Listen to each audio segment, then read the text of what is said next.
अस्सलाम वालेकुम नाज़रीन, ए न्यूज़ में आपका खैर मकदम है। आइए देखते हैं आज की ताज़ा खबर। वालेकुम वरहमतुल्लाहि वबरकातुहू। नाज़रीन इकराम, आज मैं पुराने शहर के चंद इलाक़े जात के दौरे के लिए निकला था।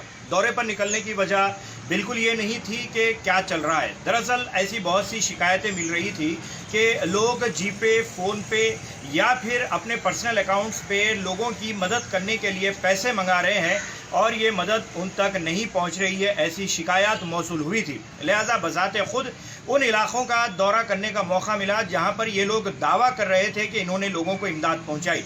इन लोगों का दावा यह है कि इन्होंने 200 फैमिली तक राशन पहुंचाया, जबकि हकीकत 5 लोगों तक भी राशन नहीं पहुंचाई गई। ऐसी बहुत सी शिकायत मौसूल हो रही है। इसी सिलसिले में गुज़िश्ता 5-6 साल से डायरेक्ट ज़कात मूवमेंट अपने तौर पर एक मुहिम जो चला रहा था, वो मुहिम ये थी कि आप अपने तौर पर खुद जाकर लोगों की डायरेक्ट मदद करें। ऐसा नहीं है कि अनऑफिशियली लोगों के पास ना तो उनका एनजीओ रजिस्टर्ड है, ना तो उन्होंने महकमे इनकम टैक्स से 12A लिया है, ना तो ATG लिया है, ना तो उनके पास कोई फॉरेन फंडिंग का किसी किस्म का कोई उनके पास FCRA का परमिशन नहीं है।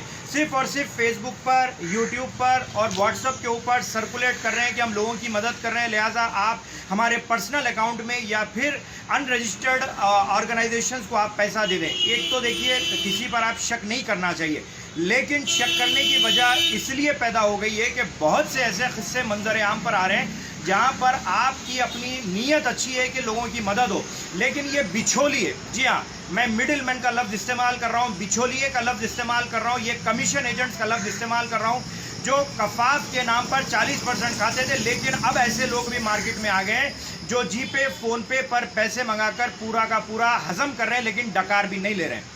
लिहाजा इसके अंदर बात मीडिया के चैनल्स भी मौजूद है, इसके अंदर बात सोशल एक्टिविस्ट भी मौजूद है, इसके अंदर बात ऐसे लोग भी मौजूद हैं जो आनन फानन में कुछ अपनी सियासी वाबस्तगियाँ भी रखते हैं। लिहाजा आप एहतियात कीजिए, ऐसे ऑर्गेनाइजेशंस की मदद कीजिए जो रिकॉग्नाइज्ड है, जो रजिस्टर्ड है, जिनका अपना ऑर्गेनाइजेशन के नाम पे बैंक अकाउंट है, और अगर जीपे भी करते हैं तो वो अकाउंट जीपे का जो आने वाला पैसा है वो उनके अकाउंट में जाए, ना कि किसी के पर्सनल खाते में जाए। क्यों?